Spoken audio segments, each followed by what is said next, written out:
guys, welcome to my channel again, and today I have a video for you about the different kinds of editors that you can use and download, and I will also show you a rundown of my favorite one, the one that I use the most, my primary one, so to speak, and the reason why I like it so much. So now one thing is you always should have one primary one and maybe one or two secondary ones. Okay. The reason why you would do this is because you usually have your primary one running all your code that you're working on, and then sometimes you just want to check something else that maybe you looked online for um, a solution to your problem, and they have a piece of code that you have to check out. So when you check out this piece of code, you don't want to check it out in the same editor that you're using, because if by accident you save it and there is already another file that is named after that same file that you're checking, you may end up overwriting things. It happens, okay? So just to avoid any conflicts and anything like that, what I like to do is I have my editor that this is specifically running my code, and then I have backup, or not backup, but secondary editors that I use for checking out pieces of code that I see online, like snippets of code that I see online from Stack Overflow or anywhere where people say, oh, check out this answer here, then go to GitHub and pull it and open it and, whatever. So I use a different one for that. So that's why I usually, So we're gonna go over a couple of them, okay? And I have my browser here opened up because basically we're gonna just gonna show you as it goes, okay? I don't have anything planned. I don't have a script for this particular video today. I figure it's pretty easy to just like let's do this together. All right. So first one I want to talk about is Sublime. So Sublime could be found. Well, not the group, although the group is awesome. The band Sublime is awesome. I love them. Currently, I'm actually learning one of their songs in the guitar. I play guitar. So Sublime Editor is what I'm looking for. So yeah, Sublime Editor or Sublime Text is basically what it's called. So you just come over here and you look at it, and here we go. So you have download here. You can download for Windows if you're already on Windows. It's going to pop up. A lot of these editors, a lot of these websites are going to have that. They're going to just show it in the Windows download or Apple download.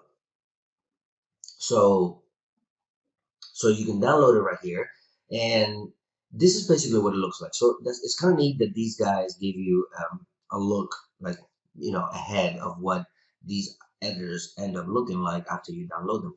However, don't go by this, okay? Don't go by just the look and feel, okay? Try to read a little bit more about some of the features that, things that you can do with it. The reason why you don't want to go by the look and feel is because many of these editors, if not all of them, they're customizable. You can change the colors. You can change even the way that, like this tree on the side that you see on the side here. You can get rid of that. This could be a different color than this. It could be all be blacked out, or all could be white, or it's just there's so many things that you can do to it. So don't go by the look and feel, but the looks of it itself. Just kind of look into some of this stuff that it does, and I couldn't tell you something specifically great about Sublime that I can't find anywhere else. So I don't even have anything that I could really highlight for you. Maybe if one of you guys is a really cool Sublime editor type of person, and that's your thing, and you're a real good fan, and you know it back and forth, maybe you can leave your comment in the bottom and let me know. Teach me what is Sublime such a good thing. Okay. So that's it. SublimeText.com. Another one that I used to love, and in fact, I still have it downloaded. I actually have a lot of these downloaded. But one that I still have downloaded and I still use, but this was my go-to before I went into Visual Studio Code. But this was my go-to is Atom. I really like Atom for a lot of reasons. It's cool. It's cool. It's modern. I don't know. It's just everything, like navigating through the UI of it itself, and finding things in it. I don't know, it just seemed comfortable. It seemed very comfortable to work with. Um, there's plenty of support out there in their GitHub and their website as well, that show you a lot of things. But just like the other editors, you can also customize it, and see, like you can see here, it has a package manager, so you can have extensions and all that stuff in there. They call them packages, things like that. Um, I did stop using them for one reason. There was a time where they became buggy, and so and then their updates weren't really making it any better. So, and because I had to keep moving and I had to keep working, I had to scratch them and go into the next editor. And that's a good thing about all these editors, that you can just open up your code into a next editor and then close it, and then open another editor and open your code there, and it would not affect anything in your code. Obviously, it's just an editor, it's a tool. Okay. All right, so moving on to the next one. I don't want to burn too much time on this. I just want to give you several looks, URLs or domains that you can just go, and then you can just check it out. This is a flavor thing. It's not a it's not a thing of like which one is the right one, but it's a matter of flavor. All right, so brackets editor is another one that I have that I find that is pretty cool as well. So that's what it looks like, and it's brackets IO. That's the so I have this one as well. So okay, so this one I can actually talk in specific. So again, don't go by the look and feel. I know it kind of looks like a little, Atom, the one that you showed you before, looked like really cool and fancy.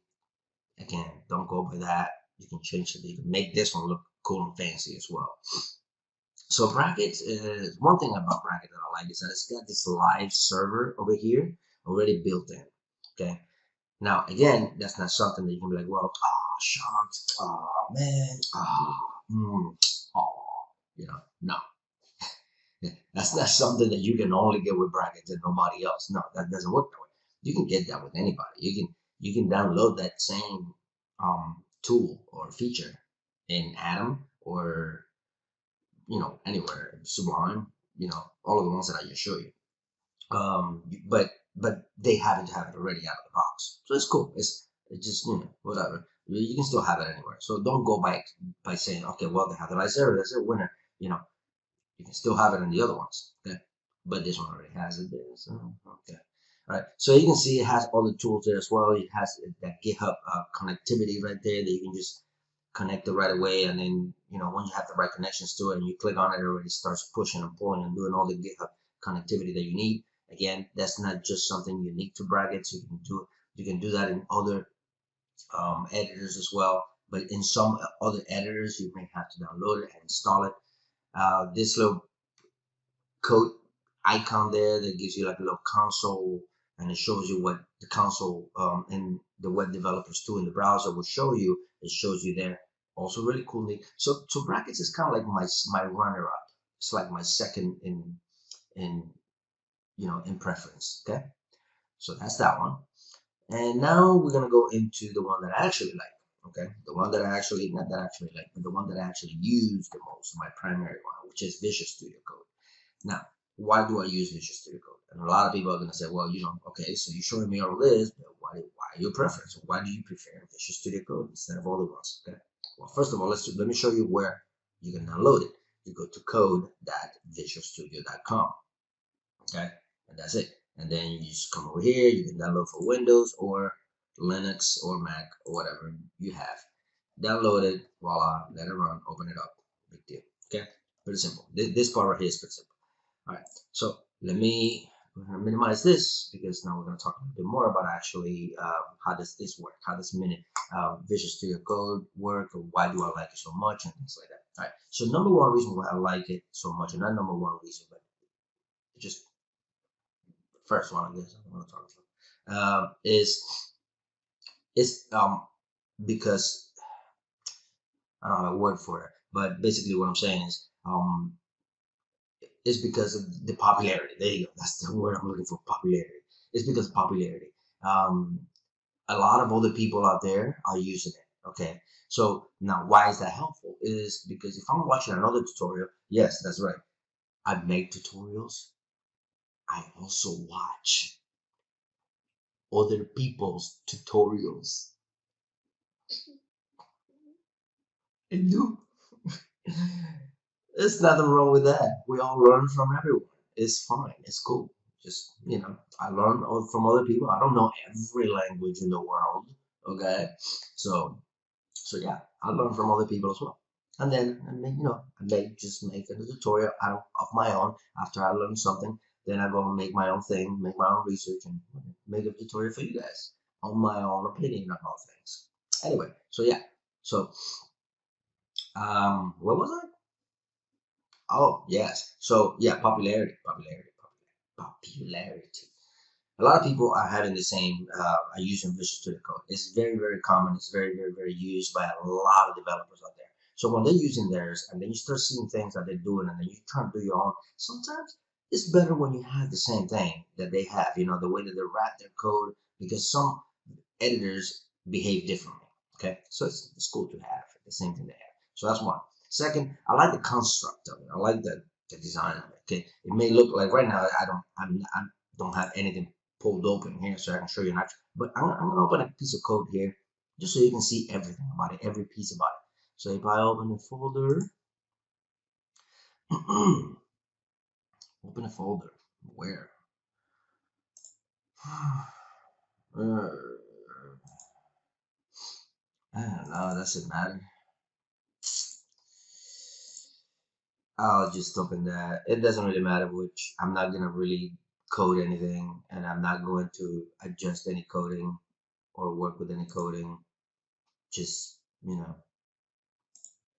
there you go, something like this. Okay, it's fine. So this is how it works basically. So you have your tree right here.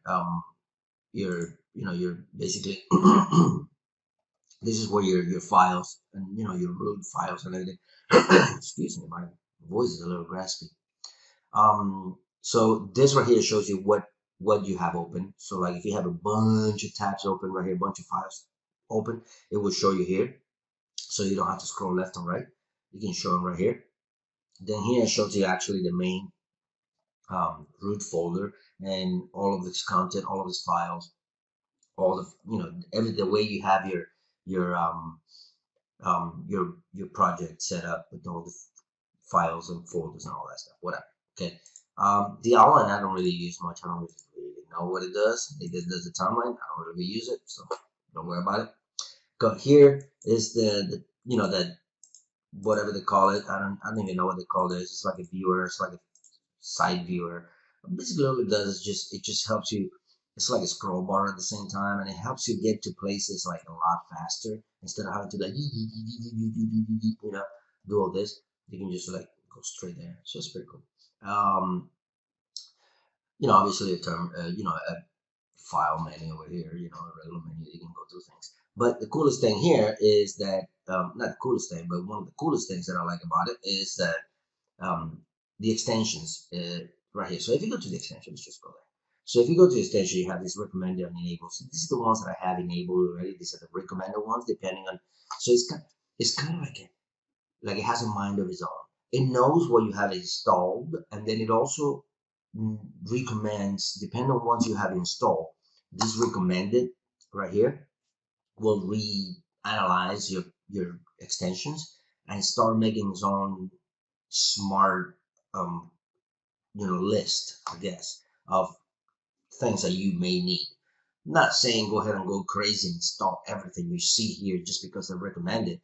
Don't do that. But it's cool to know that that they actually thinking like that. So if you want to have the same thing that I have, so first of all, my theme, okay, that's I have Cobalt 2 theme official. I like it. It doesn't have a whole lot of glare, but the code is really highlighted and really really bright. So I like that about it. Some things I would feel like it should have been a little bit different, like maybe like this file path right here. It should have been a different color than just regular text for classes and things like that. I think when it comes to file paths, they shouldn't be treated as something that you can just, as a class name, for example, that you can just, it can just be whatever, right? File paths can't be whatever. They have to be what they have to be so they can get somewhere. Otherwise, you're gonna get a 404. So this is a little bit more important information. That color maybe should have been changed, but it doesn't really bother me much. And maybe there is a way that you can actually update this theme so that it can do that color, so you can do file paths in a different color. Maybe. I haven't really looked into it, but yeah. So I like it. It's you don't have to use this one. There are plenty of themes, and the best way to do it, or how do you download something, is you're right here in the extension, and you see what it says here: search extensions in marketplace. Dude, just theme, right? Theme, and you're gonna get all of these themes, and some of them are for icons, and some of them are for actual theme, like colors here. Like if I click on this, it'll show you this material theme, and then sometimes they do show you like what it looks like. So let me see. It's not really showing much. Okay, it's not really showing much. There's another link here for a different place. Anyway, so yeah, so you can go through some of these. The add-on dark theme shows you like here, this is what it will look like. That's pretty cool. So how would you, say you like this one, so you install it. You click on here, and it will go to install it. There, install. As automatically, you're gonna get this thing that says, change it if you want to, and you can just go there and do it, and it'll be done.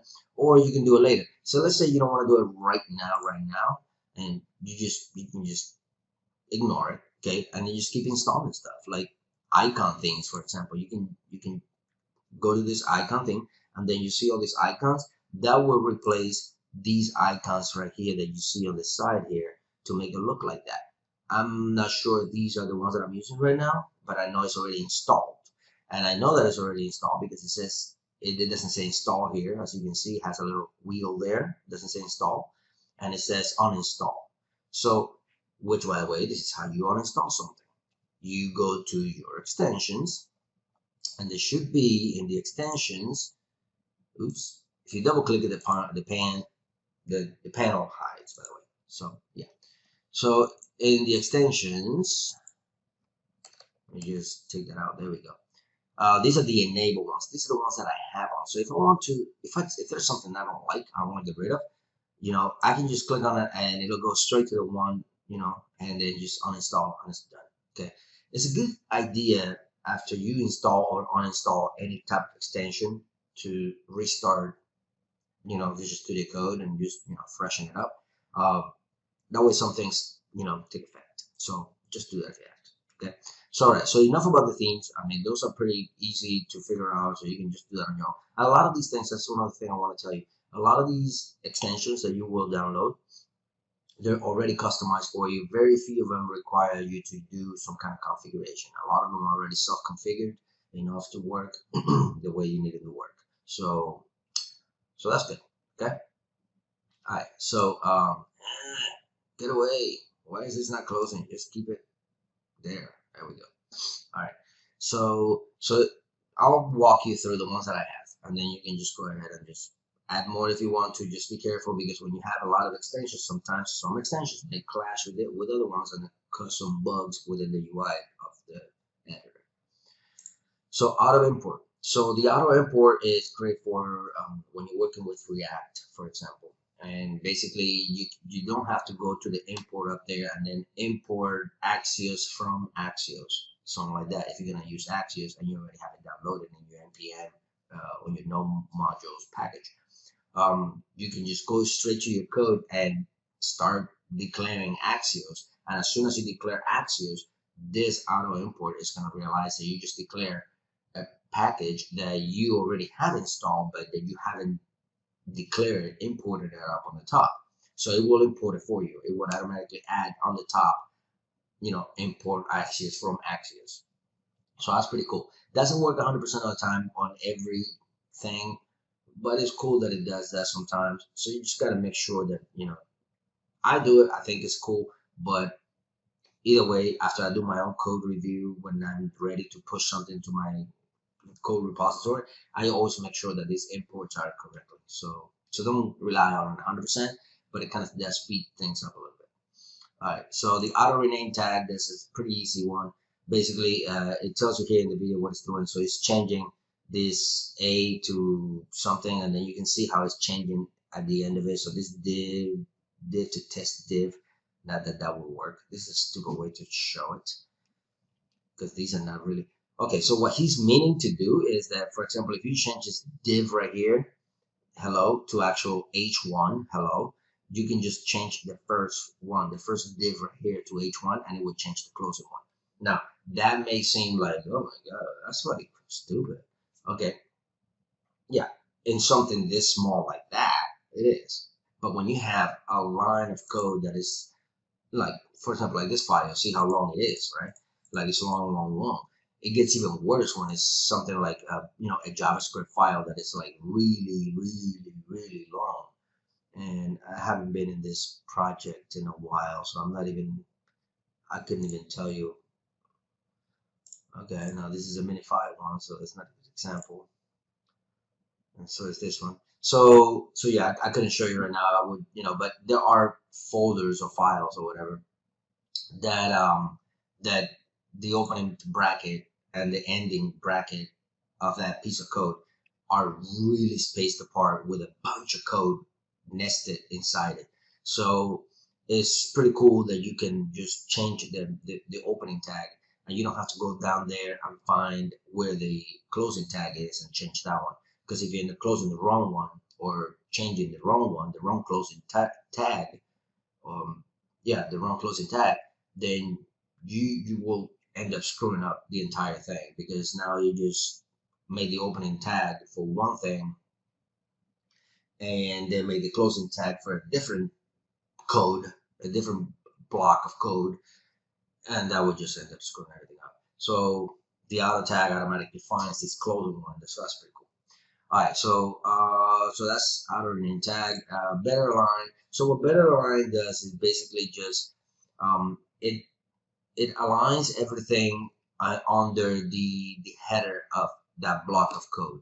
So that's pretty cool for a lot of imports in React and things like that, where you have like a lot of properties for something you. Let's say you're importing another component, a child component, and this child component, when you declare it, it has a bunch of properties, a bunch of props that you find that you're passing through it. So you can drive all the props in a line, and then it wraps, and then in the next one, and it wraps. When you hit enter, it brings all these props down, and it stacks them up, in his own line, right underneath the other one. I think it improves readability. It makes it a lot readable and better for someone else to sit in your computer one day, in your chair one day, and debug your code or read through your code. Something you're going to send to another developer for them to check out and do some code review. They're going to be able to read it, and that's pretty cool. So bracket pair colorizer. So this one is kind of like the auto tag in essence. It doesn't change the tags or anything like that, but I mean the same concept of knowing where something starts and something ends. So as you can see here in the example that they have shown on the screen, this bracket right here is magenta, and this one is magenta. The closing bracket is going to be the same color, and then you have a blue one, and it closes into a blue one, and then these yellow ones right here, the parentheses, are going to be both the same color. So that's pretty cool again. And then it recycles, so it goes in that same color pattern, and then it repeats itself again over and over and over and over. So so that's pretty cool. And it's a JavaScript thing. It's not really for HTML or anything like that. But it's pretty cool, because when you change, if you're trying to find out where which piece of code this update document function is actually affecting, right? Especially if you're dealing with inheritances, and if you're dealing with scope, especially in scope, you want to know any variable, for example, in here, what kind of scope does it have? Like this function is going to affect what part of the code inside it. So you'll see that this right here will affect here to here, because this is the open one and this is the closed one, as opposed to this right here will only affect this right here, not anything past it or anything above it. It just makes it easier to find the scope of your functions when you have BracketColorizer. We talked about the theme already. We're not going to go over that. ESLint. This is pretty cool for when you're working with Gatsby and React and things like that. It just, if it finds anything wrong with your code that is not, that could create bugs and things like that, like you're missing a declaration somewhere for a variable, or if you're using, or you should be adding a comma or semicolon, whatever it needs to go, whatever, mixing semicolons with commas and dots and dot operators and things like that. So all these things, ESLint kind of catches this stuff for you, especially if you're working with TypeScript too. TypeScript even better. But yeah, it's a pretty cool thing to have. Now, if there is something in your linting that is causing you more annoyance than anything, like it's not really helping you, it's just like if it's something that is not a big deal, like the endings of the semicolon ending of an import, for example, that is like a preference thing. Some people like to add it, some people don't. Okay, I really don't do it anymore. So with the ESLint, I think they will cry about it. It will yell at you. It's like, hey, you need to close your imports with the semicolon. No, you don't. You don't really have to. So there are ways that you can customize the way that your linter with ignoring certain things, certain warnings and things like that, so you don't get warned again about things like that are not really that important and are not going to break your code. JavaScript ES Code, that's snippets. This is a good to have, especially since we should all be focusing on JavaScript ES6 and the new one. I believe that we're probably moving on into newer sections of newer versions of JavaScript. However, this is the most the most stable of the modern versions. Okay, so it's cool to have. Plus, everything in ES6 will eventually work in ES7 and ES8 and all that. So, live server. Remember when I said about Brackets having its own live server, that it would just like deploy something onto a browser like right away by just hitting the little live server, whatever. So it's the same thing. This one does the same thing, but if you notice in the bottom it says go live, that's what that is. It's that go live. So instead of that little thing that you saw, it looked like a whatever. So this one says go live. It's the same thing. So you can download it by going to live server, and then that's it. We just do it. Okay. Now this works for certain kinds of files. It doesn't work for PHP, for example. You need separate one for PHP and things like that. But for single page application frameworks like Angular, React, and Vue, I wouldn't use that either. They have their own way that you can just that you can npm start and things like that. You can serve it through its own language structure. But this is good for like HTML only, pure HTML pages and things like that. Some static pages. So speaking of, actually, yeah, so we have icons here. Opening browser, I don't even know why I downloaded that, but whatever, you can have it if you want. Path intelligence. So the path intelligence is a pretty cool one to have as well. It kind of shows you when you're trying to put in a path for you're trying to import a component from another folder, or you're trying to import an image from somewhere else. This path intelligence kind of gives you as soon as you start putting in the folder, you start putting in the src, for example, like in this one, you start importing something, you put src, it will automatically suggest, it will show you everything that is inside of src. So you can just like tab down or arrow down to the one that you want, to whichever one, and click there. So that way you don't have to actually remember the path. It tells you already what's in that folder as soon as you put that folder. So as if I put src slash, as soon as I put that slash, it will show me everything that is in src. Then I just put my module there, whichever name I'm looking for. So it's pretty cool. All right. So now for those of you that are doing PHP, PHP intelligence is pretty good because it kind of helps you, coding with the PHP language and Visual Studio, which it doesn't come automatically supporting PHP. Don't know why. There are ways that you can make it so. So you PHP and then PHP server. So the PHP server is how you actually serve PHP websites onto a browser. You don't use the live server that I showed you. Now, for the PHP server to actually serve something on the browser, you need to make sure that you add your PHP path to where your PHP uh, executable file for PHP lives in its own in the PHP path location. For just read this part here, and make sure that you have the PHP path environment variable, all that stuff, and then it'll work. I'll make a separate video just about that, just to show you guys how to really get that done, because it is kind of tricky and it takes a while. Prettier. Okay, we're getting to the end of this. We've got two more, I think. So Prettier is the code formatter. So this is pretty cool because Prettier organizes your code for you as soon as you hit save. So it makes all your indentations have correct and everything, so that way you don't have code that is all messy. You have every child inside of that in its right indentation, depending on how many. I mean, you can format it to how many tabs or spaces you want indented. How big you want this indentation to be. You can do that, but that, depending on how much you want in the indentation, it will indent it for you and it will do all that stuff. That's not all that it does. That's more than that, but that's one of the things that it does. So Prettier is pretty cool, especially if you're going to be sharing code with other people. You want to make sure that they can read it. And then finally, Terminal.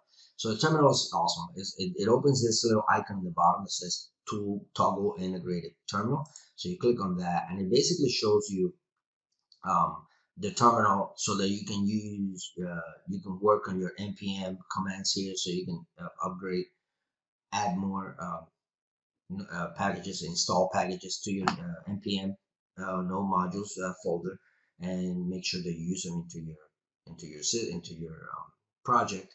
Also, it has an output console that shows you basically what's in the console. With if you wanted to test your JavaScript or whatever your function, you can do some debugging here and it shows you what it will output. Same with the debug console here, and it will show you if there's any problems. And sometimes it's just basically linter problems, which is not a big deal. So I'll just use this one mostly. And the important thing about this is that it will come with a regular node terminal, the regular CMD terminal, which is I like the bash terminal. So if you have git bash installed, just make sure that you come over here, select default shell, and then here make sure that you choose from, instead of command prompt, which is the regular one that comes with Windows, change it to the PowerShell, or change it to git bash if you have git bash. And it will give you a way better functionality out of your terminal. Okay, so that's all I got, and make sure that you subscribe, or check that little bell over there so you can get more updates on these tutorials that I'm putting out. That way you don't have to find it by accident. There's going to be a lot of helpful information that you're going to get. Some of my videos are kind of long because I try to cover as much as I can in one video, so you don't have to watch a bunch, and you have just one video that you can always bookmark or something and just go to it, and everything that is relevant to that video will be there. There's a lot more about this to learn in particular, but I hope that once you check it out and you open and install it, you'll be able to figure a lot of stuff on your own. So this is basically just some of it. And this is the one that I'm going to be using. This is the editor that I use in most of my videos. So instead of giving you a rundown of the editors that I use in all of my videos and every tutorial, I'll just basically make this one, and then in the editor, in the actual tutorial, I don't have to explain all of this. I can just refer you to this one, and then you can come here and check it out. All right, so again, subscribe, like it, share it, tell everyone, and see you in the next one, guys.